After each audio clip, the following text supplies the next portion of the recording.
Good evening. You're tuned into Friendship, the Power of Positive Living with Dr. James Hughey, a specialist in human affairs, and his special guests, all of whom will aim to help you take charge of the opportunities in your life. Let's go right into the studio right now and join Dr. Hughey for the Power of Positive Living.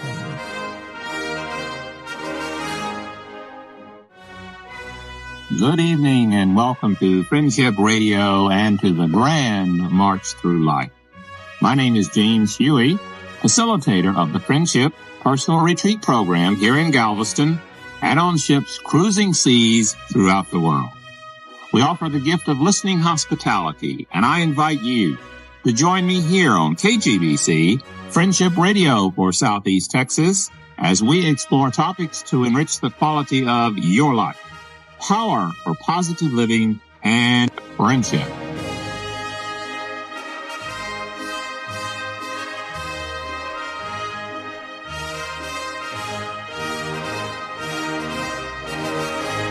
I'd like to welcome you to this Thursday evening broadcast of Friendship Radio, and thank you very much for taking time out of your evening to join us here at KGBC.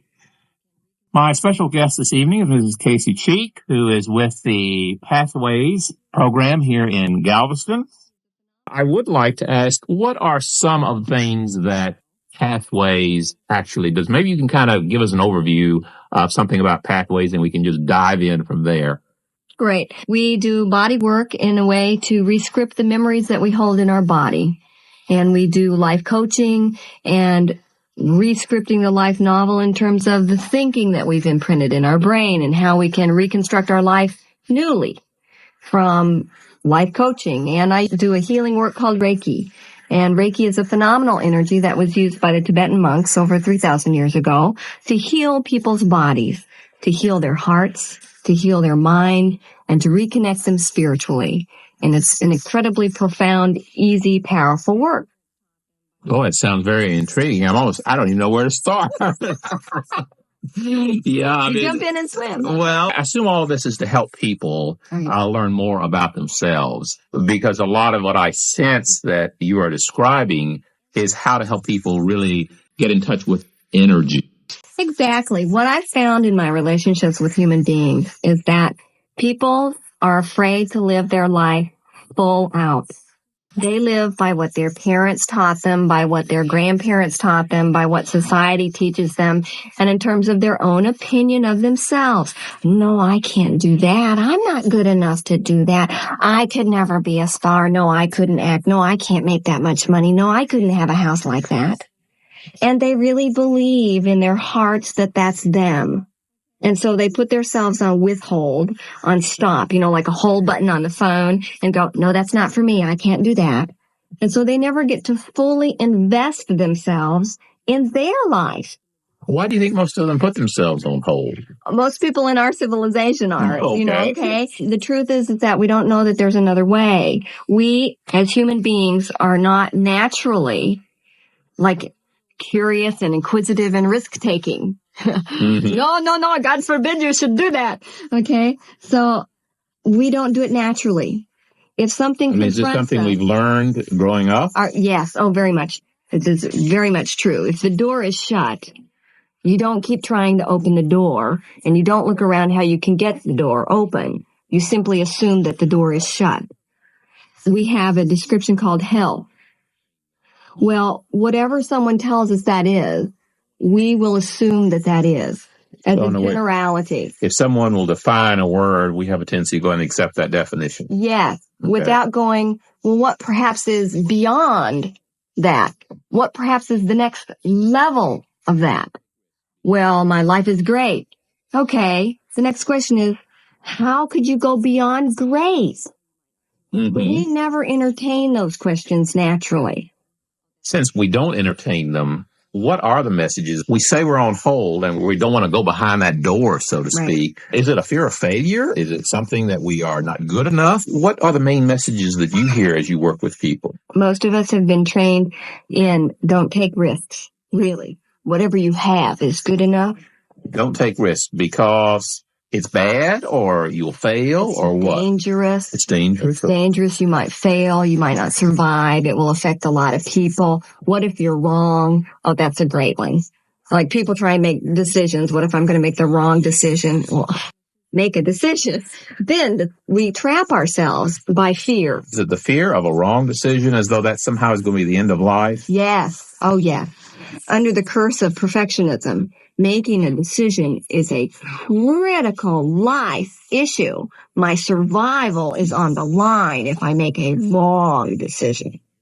Okay. Am I going to be not successful? I'm going to be looked down upon with my peer group. So therefore, I won't take any of these risks. Yes. If it was just on a physical level, I would lose my home, whatever. Really, that could be handleable. There are lots of resources, but it goes much deeper to then, if I do not have this, my existence is not worthy. In that we have used lots of things to prove our worthiness. Okay, so what you're talking about is something even beyond losing something like money or houses or cars. To some people, if they lost their money, they would have no self. Their self is just tied up with their bank account. That's who they are. Yeah. That, for me, is a very sad state. What kinds of opportunities do you have for people to either get in touch with that? I imagine most people who would come would know something is not right. They may or may not be able to tell you what it is, but something's not right. What would you do to kind of help them get in touch with those feelings and maybe make some different choices? To start that, the questions that I invite people to inquire with are, what's my joy level? Is my joy level at 10 every day, or do I even have one? People go, joy? I never thought about that. Yeah. Okay. Is your life fulfilling? Like at the end of the day, when you close your eyes and you go to sleep, have you made a contribution? Do you feel like, wow, I lived today? My guess is you probably don't get real strong affirmative answers to those questions. True.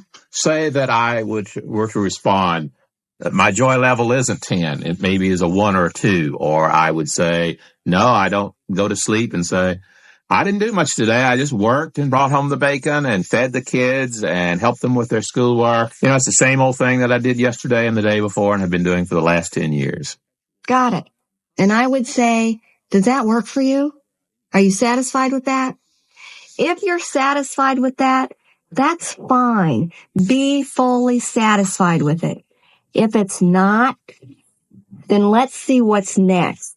When you ask the question, are you fully satisfied, is that based on, you help the person clarify what their expectations might be? Because I sometimes get the feeling, this is just myself, that sometimes we look at television so much that we think everybody lives on a perpetual mountain high 24 hours a day, which of course is going to wear out any system. Do you help people kind of recognize that there are ups and downs and valleys and peaks? What I have experienced about that, and one word I'll use for satisfaction is perhaps inner peace. My satisfaction with my life does not have to be dependent upon external events. Like my inner peace doesn't have to be contingent or dependent upon if my world around me is peaceful. It could be very chaotic, and still I can maintain my own inner peace. And it sounds like you might be talking about an average rather than an absolute, because I would think perfectionism could get in there on inner peace too. In other words, I would have to have inner peace 24 hours a day. I actually can have inner peace all the time if that's what I choose to have. And what it takes to choose that is discipline. Tell me, how does discipline relate to inner peace? One of the ways that we disturb our inner peace is by having attack thoughts against ourselves. Oh, you stupid. You did the dumbest thing. That was a ridiculous thing to do. How could you say that? Oh my gosh, you must have looked like an idiot when you said that. Those are attack thoughts against ourselves. They obviously don't promote inner peace, and you don't feel wonderful about yourself. I think what we call discounting thoughts, you just discount your own self-worth. Yeah. Self-critical. Mm-hmm. You know, anytime you're criticizing yourself, you are not perpetuating your own inner peace. I'm going to draw another distinction here, and that is the differentiation between who you are and the things that you do and the things that you say and the things that you things and your actions and your behaviors and feeling. Those are experiences that you have. But for me, that's not who I am. And so who I am is much larger, much less boundaried than my body, than my thought, than my feeling. I would guess most of the people who come to you probably do think in more physical terms. Yes. So I gather Pathways then works on trying to bring that inner peace definition to a much more internal or personal concept. Yes. That's when you actually can be stable. In that I said it takes discipline. When those attack thoughts start, oh, this is a tragedy and that was horrible, so I'm horrible and then I can't do this and I can never make it. If you literally stand in the center of your mind and scream, stop, I am not listening. Another thing, there's a word that some people have heard and not really well understood, and that's called the word mantra, M-A-N-T-R-A. Well, a mantra simply is a word you say over in your mind over and over and over again when your mind is busy. If you can't sleep at night and you wake up, or you're jarred by a dream, if you lay back down and close your eyes and repeat the word peace over and over into your brain, you'll fall asleep. Or love, or tranquility, or serenity. Any word at all. Whatever word works for you, what registers in your heart, okay? You will fall again peacefully asleep. Is this the power of persuasion? Is this how mantra works? I wouldn't say that, okay? I wouldn't, Casey Cheek. There actually is a register in your body, and a lot of people use the word resonance. Sounds and words actually resonate in our body in a certain way, as do symbols. There are symbols that exist in our world that our bodies naturally react to. For instance, the word love in your body feels a whole lot different than the word hate. Okay, your body's regulation. You're actually having a physical response. And of all the electronic things they could attach to, this would be proven out on an oscilloscope and a graph, that your body actually registers something different. And they're finding more and more about how the body will release certain chemicals, like endorphins, etc., in response to its reaction to sounds, words, so you can control your body reaction and create even more physical peace by the words that you use and the sounds you listen to. It's discipline. You have to be willing to say, that's it. I'm not taking this conversation up here in my brain anymore. It's driving me nuts. I'm not listening. And say something else. So in other words, if you hear a negative conversation going on in your head, then one of the ways that you would work to do is try to program some positive conversation to replace it? Or would you just say, stop, I'm not going to hear that anymore? I think I would do both. And it's important to acknowledge that that's what's going on. In other words, to acknowledge the negative self-talk. Yeah. Okay. Yes. But because you have to know why you're doing the positive. Well, because I'm a lot more valuable and I'm not this up here that I'm listening to in my head. I am not this negative self-talk. Okay. I know that I'm telling myself, but I'm not accepting that as true anymore. Okay, it's important then to say I am not a certain way, but then to also maybe clarify what words I want to use to describe myself. Yes, accurate. Okay. One other quick thing, and we're going to be running out of time, but something else that you mentioned was a massage therapy. Now, I understand you have a massage therapist on the staff. Mm-hmm. Quickly, how does that fit into the program, and what kinds of needs would this individual strive to meet? Okay. Massage therapy is applicable in that we carry incredible tension in our body that we don't know. And what does it do? It makes us sick. If you have an illness, if you have the flu, if you have a cold, if you have sore muscles, cramped muscles, joint aches and pains, for heaven's sakes, get a massage. It helps your body detoxify the stuff in it that we put into it through diet and stress, and it helps your joints loosen up. It increases your circulation. It's very good for coronary patients, lowers high blood pressure, relaxes you, clears your mentation so that you can think easier. And it's like an hour of heaven right here on earth. You know, what more could you ask for? Well, I know when I go on the cruise ships that one of the things that I enjoy the most is being able to have a massage. And it's really a wonderful experience. But I always wonder, there I'm already in a very relaxing setting, and it even adds more. And I keep thinking, boy, I ought to do that more on land where it's more tense, because the typical lifestyle that I live, while it's not the most stressful of a number of people, it's still stressful. Yeah. And I keep thinking that probably this would be the kind of thing that would be advantageous. I know one of the most exciting retreats that I ever attended was up in Cincinnati, Ohio. And there were priests who were very much engaged in believing that the body is a temple, and that getting in touch with the body, and not so much in the athletic sense of beating the muscles to pieces, but more like I'd call stroking, reaffirming, nurturing kind of massage, affirming the presence of God in our lives and the value of us as a human being. Yes. Is this the kind of massage? Your head is shaking. Yes. So yes, very much so. And that is the intention of it.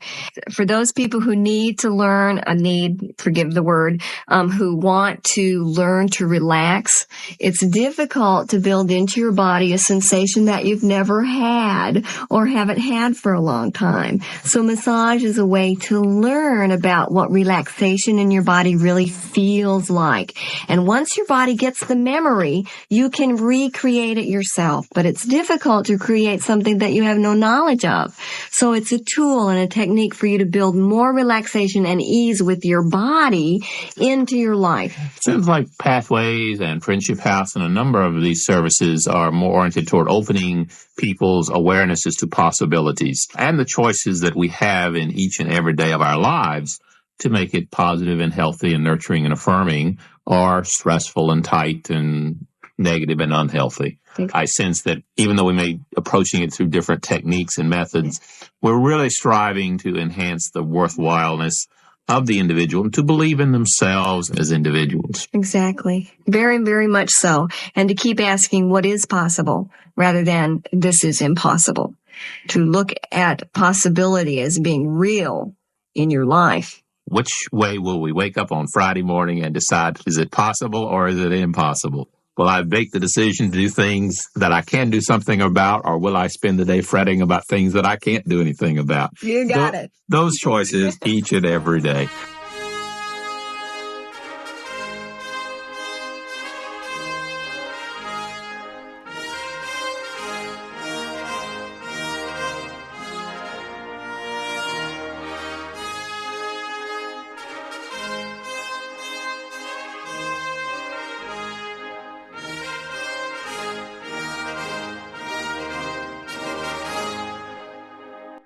Casey, it's been wonderful. I just knew that I would enjoy the time you were going to be here. It's just been a delightful time, and I thank you for coming. I'd like to have you come back when we're not on tape delay and possibly maybe respond to some call-ins. I'd love to. I've had just a marvelous time, and I thank you for asking me and inviting me to be here. It is a very wonderful privilege. You are, no doubt, in my mind, one of the most delightful, charming, pleasant people. And I remember when I first came to Galveston, it gave me a very warm glow to meet you, and I'm thankful for that also.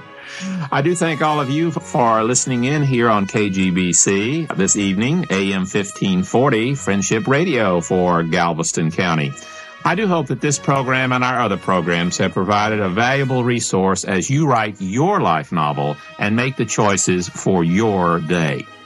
And I hope you'll join me again here on Friendship Radio for Southeast Texas, KGBC AM 1540, as we continue each Thursday to explore topics to enrich the quality of your life.